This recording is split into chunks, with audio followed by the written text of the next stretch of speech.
You know, when you talk about fintech products, I mean, where are you seeing the greatest demand? Yeah.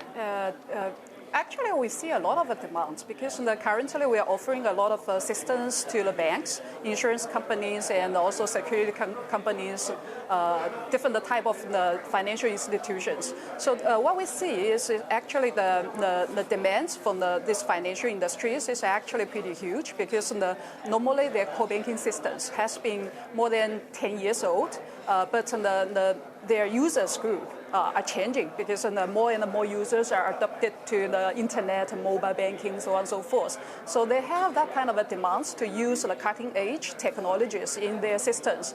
So we are one of the providers to provide this kind of a cutting edge systems to them. So to make it more specifically, we provide systems in the risk management, marketing, sales force management, so on and so forth.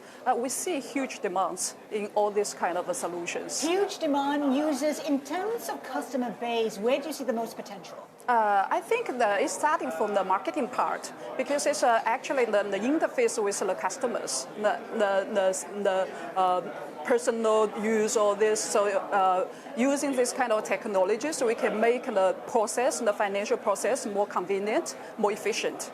In terms of competitive advantage, I mean, there are lots of players out there. Yeah. What do you bring to the table for a market like China, for instance? Yeah, so basically you're right. There's so many competitors. So what we can do, our advantages, for one is our mother group, Ping An Group. We are offering a full suite of financial products in China for more than 30 years. So we have the understanding of the detailed operation process, which is very crucial because when you develop the process, you have to understand how the business is running every day. So we do have that kind of knowledge. And also, on the other side, you need to have cutting edge technology, which is pretty expensive actually, because the AI or this big data, you need to have the talents, and the talents are actually pretty expensive, and you need to have a big team to develop because all these scientists actually they are specialized in a certain area. If you want to make a kind of a solution, you need to have a big team to develop it.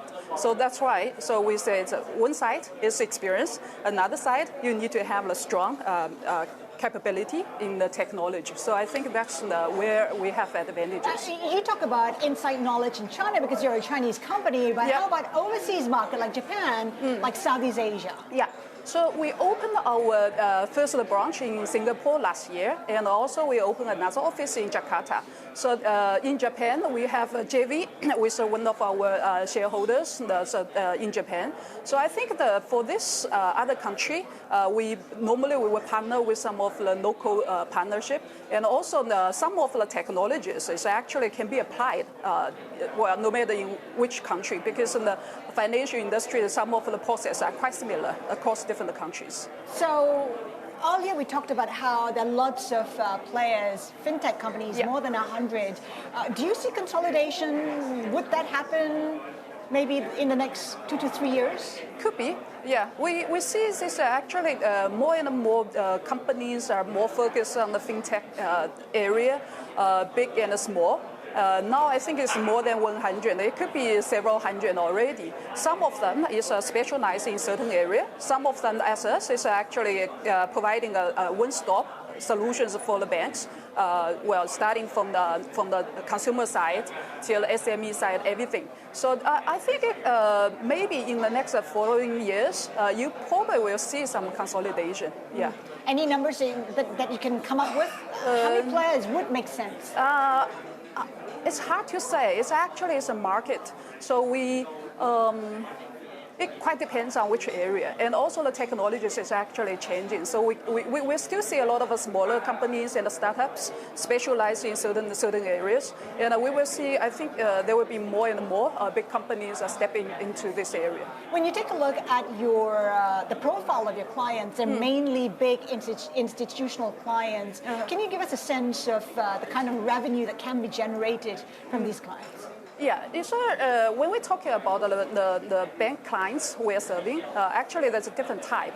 It could be very big, so they probably will leverage us for certain module of the systems, and it could be small. They probably will use the full solutions. So the revenues, I think it's actually there's so many banks in China and also outside of China. So the revenues could be huge, and for us it's already starting to generate quite significant revenue. How about in terms of IPO plans? In New York? I may not be able to comment on that. Sorry. Are there plans in the pipeline? Would it make sense to IPO to help the expansion? We're consideration, but for now, I seriously cannot make any comments on that.